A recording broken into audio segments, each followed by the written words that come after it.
sebenarnya pemilu itu apa sih, Pak? Dan tujuan kita melakukan pemilu itu apa gitu? Apakah manfaat yang akan dirasakan oleh masyarakat? Kekuasaan. Nah, ini penting bagi generasi muda mengenal pentingnya pemilu, mengetahui pentingnya pemilu, karena satu-satunya hak warga bangsa Indonesia itu adalah hak memilih dan dipilih. Dalam satu kompetisi pasti ada aturan, ada peraturan dalam permainan. Sama sepak bola ada peraturan permainannya. Kemudian pemilu juga sama, ada peraturannya seperti apa, ada dasar hukumnya karena menjadi salah satu prinsip ya dalam penyelenggaraan pemilu.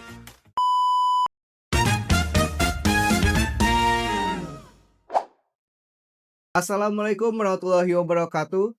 Shalom, Om Swastiastu, Namo Buddhaya, salam kebajikan, salam demokrasi untuk kita semua. Halo pemirsa dimanapun Anda berada, khususnya warga Kabupaten Bandung dan umumnya seluruh masyarakat Indonesia. Selamat datang di podcast perdana kami, BPKB. BPKB ini sebenarnya bukan bukti pemilik kendaraan bermotor ya, seperti yang biasa kita urus ke Samsat gitu ya. Cuma BPKB ini suatu kebanggaan bagi kami. Podcast perdana ini yaitu Bincang Pengawasan Pemilihan Kabupaten Bandung. Ya, pemirsa, ini merupakan podcast perdana kami di tahun 2025 yang selanjutnya akan kami hadirkan tiap 1 bulan sekali. BPKB ini hadir sebagai salah satu media bagi kami untuk mengedukasi, khususnya untuk pemahaman ke semua masyarakat mengenai kepemiluan, pilkada, dan demokrasi. Perkenalkan terlebih dahulu, nama saya adalah Rafli, akan menemani para hadirin semua pada kesempatan kali ini. Dan di samping saya sudah ada narasumber yang sangat luar biasa. Beliau merupakan praktisi kepemiluan. Beliau merupakan Ketua Bawaslu Kabupaten Bandung periode 2023 sampai 2028. Halo Pak, selamat sore. Selamat sore para beli. Baik Pak, mungkin bisa diceritakan terlebih dahulu Pak, bagaimana asal muasal Bapak tercetus keinginan dalam hati gitu untuk menjadi pengawas pemilu Pak? Apakah mungkin dari mulai mahasiswa hingga pada titik sampai Bapak sekarang ada menjadi Ketua Bawaslu Kabupaten Bandung? Silakan Pak. Eh Sebetulnya berkaitan dengan dunia kepemiluan, memang dulu di kampus saya pernah mengurus beberapa kegiatan pemilihan, lebih terkhusus pemilihan presiden mahasiswa. Saya terlibat menjadi panitia di kampus dan mengurusi hal tersebut. Dan saya nggak berpikir hari ini atau dulu ya mau menjadi penyelenggara pemilu ataupun seperti apa, karena memang hobi aja berdinamika di kampus pada saat itu, mengurusi tentang politik kampus. Dayung bersambut kepada pilkada 2017, pemilihan gubernur dan wakil gubernur, kebetulan ada informasi dari kawan untuk menjadi penyelenggara pemilu tingkat kecamatan, PPK. Daftarlah saya parapli biasa, tes, dan alhamdulillah ikut. Ternyata asik. Dulu saya di Parmas, di sosialisasi berkaitan dengan pilkada 2017, bukan kegiatan-kegiatan yang sifatnya dengan masyarakat. Ternyata asik juga mengurus menjadi penyelenggara pemilu di tingkat kecamatan. Kan kalau ke sini sih ya tentu sudah terplanning ya, sudah terplanning. Oh, ternyata ada karirnya menjadi penyelenggara pemilu itu.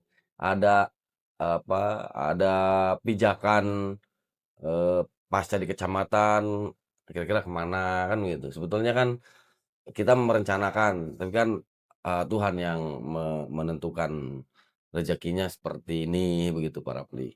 Itu Siap sih sebetulnya. siap, Pak, sungguh spektakuler ya, patut ditiru untuk, generasi yang khususnya adik-adik mahasiswa, Pak, ini karena kita memang pada kesempatan ini akan membahas pemilu itu apa sih, Pak? Ya, Khususnya ini untuk, pemilih pemula, Pak. mmm, Dari mulai siswa gitu, mahasiswa, ya, bahkan mungkin, untuk masyarakat-masyarakat di, luar sana gitu, Pak, gitu. Memang di kita ini, eee, banyak daerah-daerah yang mungkin tidak terjangkau, Pak, gitu. Mungkin dengan adanya podcast ini bisa menjadi sebuah cahaya lah, Pak, yang ya, mencerahkan. Pak, mungkin ini pertanyaan sederhana, Pak. mhm, Sebenarnya pemilu itu apa sih, Pak? Dan tujuan kita melakukan pemilu itu apa gitu? Apakah manfaat yang akan dirasakan oleh masyarakat dan khususnya Kabupaten Bandung ya umumnya untuk masyarakat Indonesia dengan adanya pemilu ini, Pak? ya. Pemilu itu kan, sistem evaluasi untuk kepemimpinan ya, eee, kita di negara demokrasi yang menganut sistem pemilu, dengan sistem pemilu yang berkelanjutan, memilih pemimpin, baik eksekutif dan legislatif, dan dilaksanakan secara terus-menerus per 5 tahunan, tentu sistem evaluasi untuk, kekuasaan. Nah, ini penting bagi generasi muda, mengenal, pentingnya pemilu, mengetahui pentingnya pemilu, karena satu-satunya hak warga bangsa Indonesia itu adalah hak memilih dan dipilih. Itu yang sangat istimewa diberikan oleh negara kepada masyarakatnya, terutama masyarakat Indonesia. Kenapa? Karena orang di negara demokrasi di negara kita, yang bukan siapa-siapa pun bisa menjadi seorang pemimpin.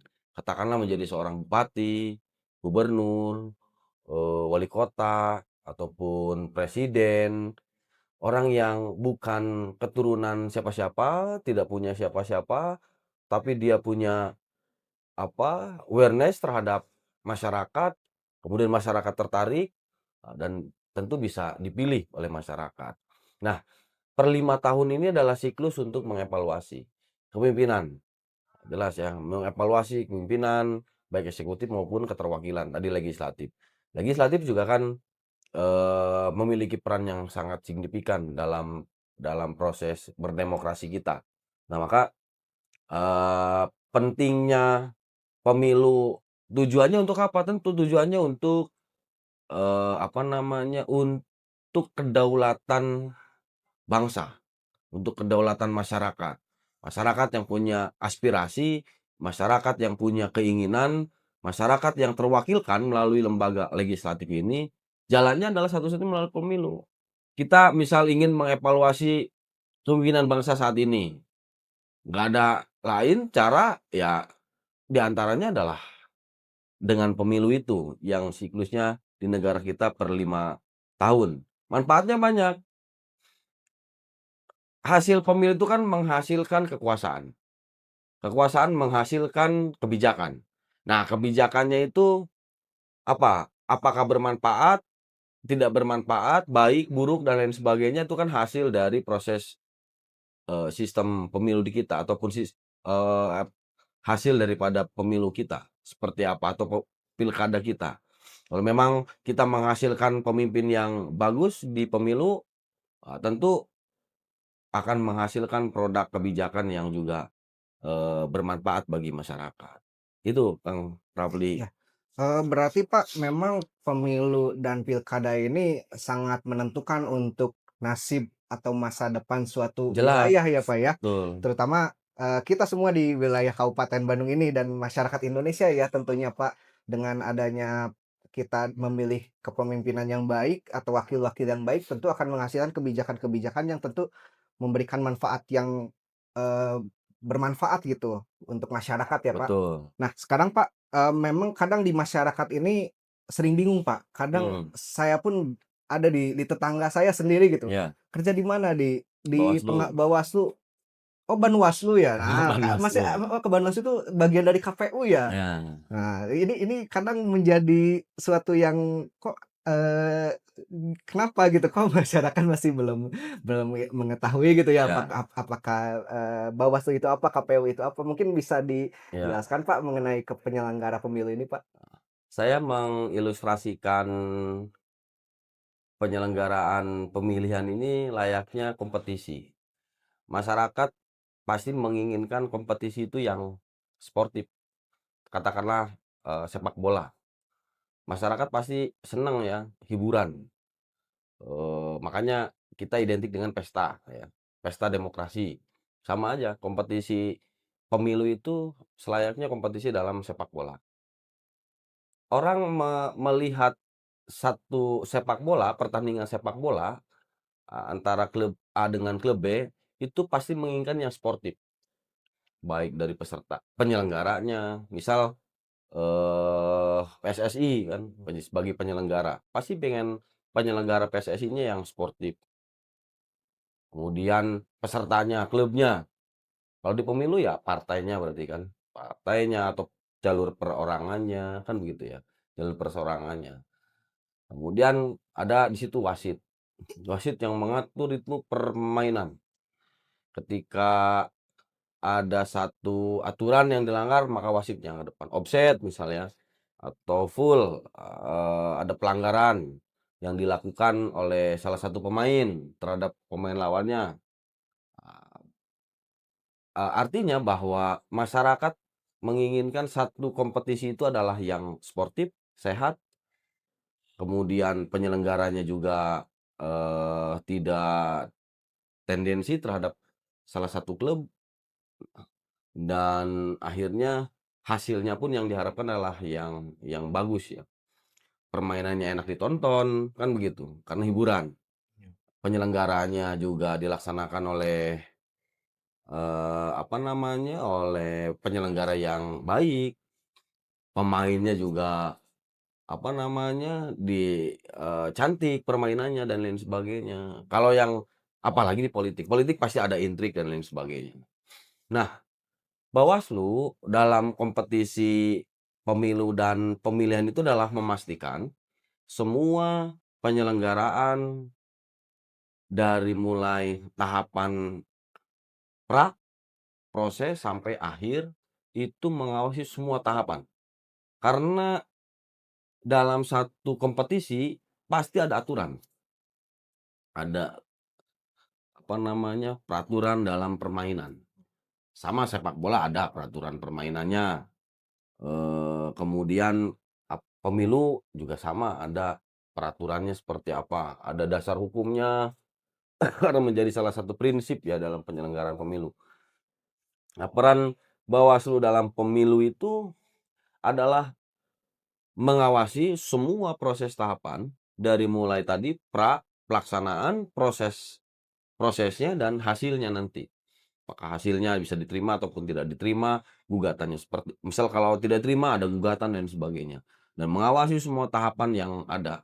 Sehingga, apa namanya, satu tahapan itu diatur oleh peraturan apa. Kalau penyelenggaranya keluar daripada peraturan itu, maka Bawaslu yang melakukan proses penindakan di situ. Istilah kasarnya miriwit gitu ya, prit kan gitu, ini pelanggaran. Kalau misal partainya tidak memenuhi kualifikasi administrasi atau calonnya tidak memenuhi kualifikasi administrasi atau kualifikasi pendidikan, nah maka di situlah fungsinya Bawaslu.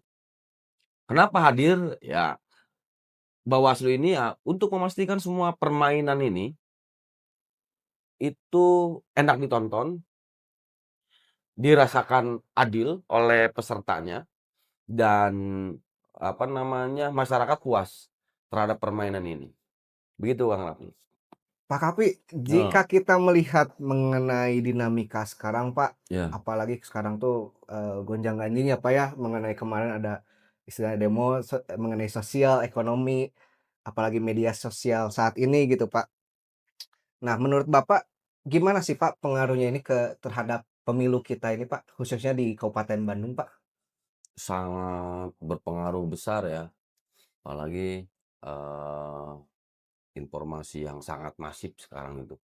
Kadang-kadang dulu pernah ada penelitian, pada pemilu 2019, tingkat pemberitaan bohong di media itu khususnya lagi di media sosial itu menjelang tahun politik itu, masih tinggi ya.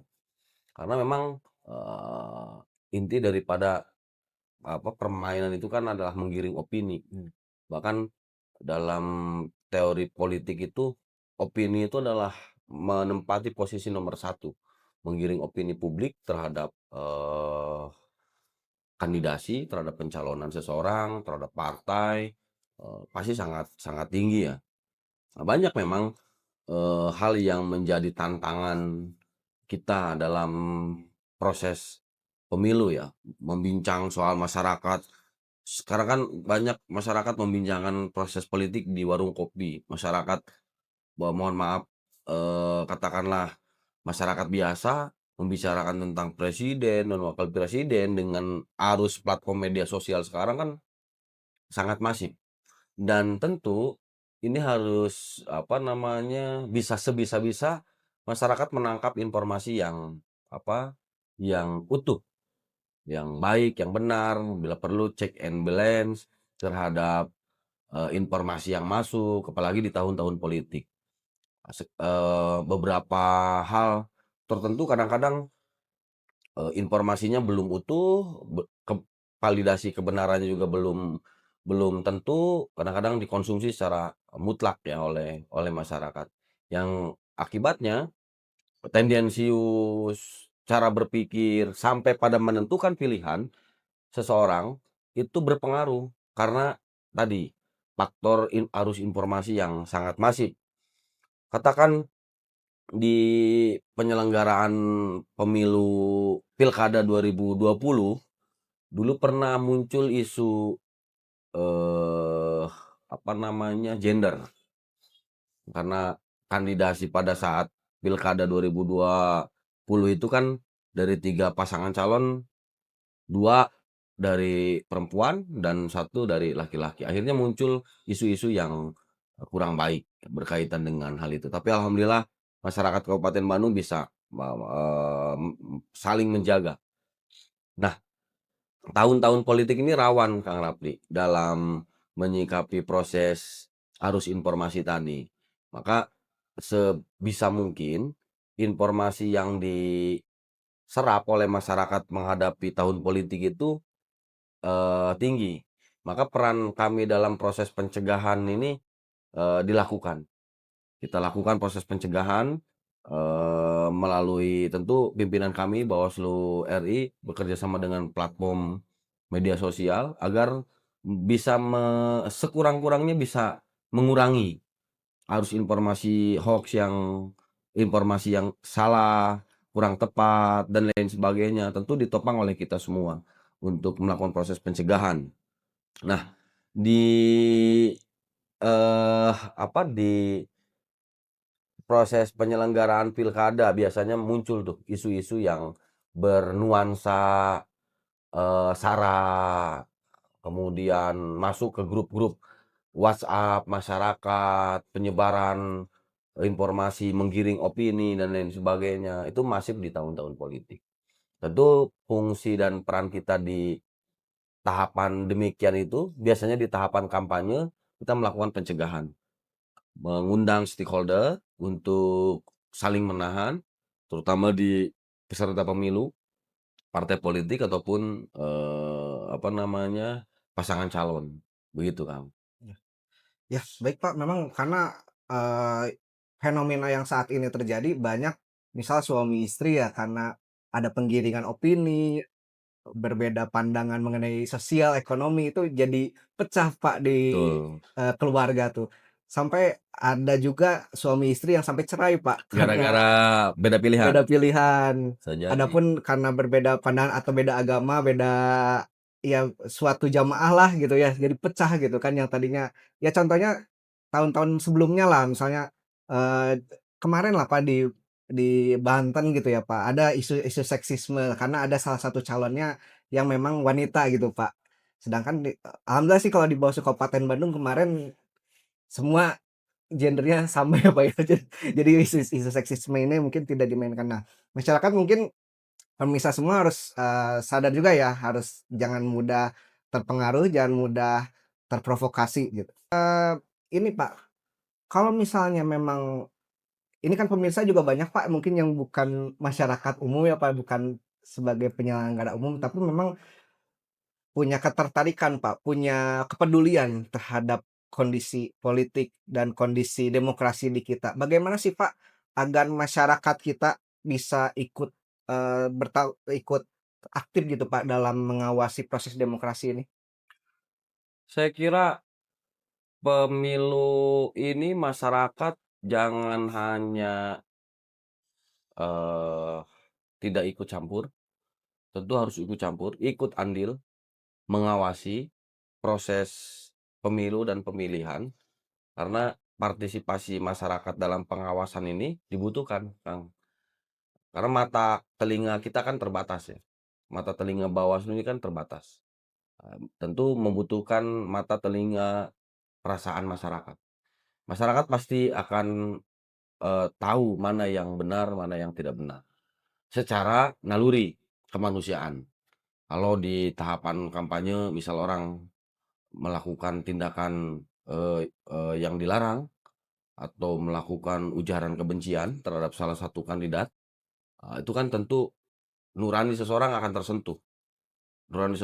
tersentuh, apalagi, dengan istilah politik identitas begitu ya, orang membawa identitas tertentu, menjelekkan identitas tertentu, atau mengunggulkan identitas tertentu untuk menjadi barang kampanye, tentu itu kan yang sangat dilarang. Apalagi menghina, dalam proses kampanye. Dulu di pemilu 2019 kan muncul tuh, orang sampai door to door kampanye, termasuk di Kabupaten Bandung. Datang door to door, mengkampanyekan salah satu pasangan calon presiden, wakil presiden, dan menghasut. Sampai pergolakan di masyarakat muncul. Nah ini yang mestinya kita harus sama-sama jaga, harus sama-sama kita awasi proses, eee, biasanya di tahapan kampanye yang lumayan rawan ya, lumayan rawan gesekan antar kandidat, pendukung antar kandidat, tim antar kandidat, yang tentu masyarakat bisa melakukan partisipatif, baik melalui forum warga, forum keluarganya, atau komunitas-komunitas tertentu, ingin mengenal lebih jauh berkaitan dengan peraturan perundang-undangan, tentu diperbolehkan. Selama memang tidak melakukan tindakan penghakiman sendiri ya. Mhm. Tentu ada mekanisme pelaporan ke Bawaslu atau informasi awal yang mereka dapatkan kepada kita ya. Mereka dapatkan misal di lapangan. Dulu pernah ada di salah satu daerah di wilayah Kabupaten Bandung, terjadi kampanye di masjid pada saat kegiatan pengajian ya, dan kita mendapatkan rekaman secara utuh dan kita lakukan proses penanganan. Jadi, tidak membubarkan pengajiannya karena, eee, nanti akan menjadi salah arti ya, Iya. pengajian dibubarkan misalnya gitu ya, Mhm. gara-gara apa, pemilu, kan nanti menangkapnya masyarakat akan berbeda. Tapi kalau melakukan proses informasi awal, pelaporan, kita lakukan pencegahan dan lain sebagainya. Makanya kita sering, Kang, di tahapan menjelang tahapan kampanye itu, kita sering kongkow ke tokoh masyarakat, tokoh agama, tokoh pemuda ya, tokoh partai politik, agar kita bisa sama-sama saling menjaga di tahapan kampanye. Karena rawannya lumayan di Kabupaten Bandung ini, sekalipun memang bisa mempraktekkan politik secara dewasa, tapi kadang-kadang ada juga yang out control begitu ya, dari pimpinan, masanya. Maka, apa namanya, masyarakat bisa berpartisipatif dalam forum-forum tertentu, di tahapan pemilu maupun di non tahapan pemilu saat ini. Bapak, Ibu, kawan-kawan mahasiswa, kawan-kawan pelajar, boleh mengundang kami dalam forum-forum teman-teman. untuk peningkatan untuk meningkatkan wawasan tentang demokrasi, di negara kita atau di Kabupaten Bandung ini. Begitu, Kang. Nah nah, pemirsa semua, karena masyarakat ini khususnya masyarakat Kabupaten Bandung dan umumnya masyarakat Indonesia sebagai mata dan telinga Bawaslu bisa menyampaikan secara, langsung ya, secara aduan bila ada misalnya, melihat suatu kejanggalan atau kok secara nurani, kok ini kayaknya nggak bener nih misalnya, bisa langsung, melakukan pelaporan ya, Pak? Terbuka ya, Pak, ya, untuk Kita umum ya? sangat terbuka dan setiap informasi awal yang kita terima, baik melalui WhatsApp hotline kami, media sosial kami, atau bahkan japri juga kita langsung lakukan proses penelusuran. Begitu, Kang. Siap, Pak. Pak, mungkin boleh disampaikan pesan singkat, Pak, untuk, masyarakat Kabupaten Bandung, khususnya dalam menyongsong pemilu dan pilkada yang akan datang ya, khususnya di tahun 2032 ya kemungkinan, Pak, kalau untuk pilkada ya? Kita masih menunggu, Kang Rapli, bagaimana nanti peraturan perundang-undangan terbaru pasca putusan Mahkamah Konstitusi. Seperti tapi yang jelas kami mengajak seluruh elemen masyarakat Kabupaten Bandung, jangan lelah mencintai Kabupaten Bandung, terus kita tingkatkan, nilai demokrasi kita, nilai hak asasi kita semua, kita saling menghargai, kita saling menghormati pilihan-pilihan yang berbeda dengan alasan-alasan yang tentu berdasarkan pada rasionalitas kita. Saya kira itu, Kang Rapli. Terima kasih banyak, Pak, waktunya Siap. dan insight-nya atas penjelasan tadi yang cukup luar biasa. Mudah-mudahan ke depannya masyarakat semakin mengerti, semakin paham, dan demokrasi kita ini berjalan semakin baik, semakin dewasa juga. Sahabat demokrasi, itu tadi obrolan kita di podcast BPKB, Bincang Pengawasan Pemilihan Kabupaten Bandung. Sampai jumpa di episode selanjutnya. Mari kita bersama-sama ngawal demokrasi, ngawal masa depan. Bersama Bersama rakyat, rakyat, awasi awasi pemilu. pemilu. Bersama Bersama Bawaslu, Bawaslu, tegakkan tegakkan keadilan keadilan pemilu. pemilu.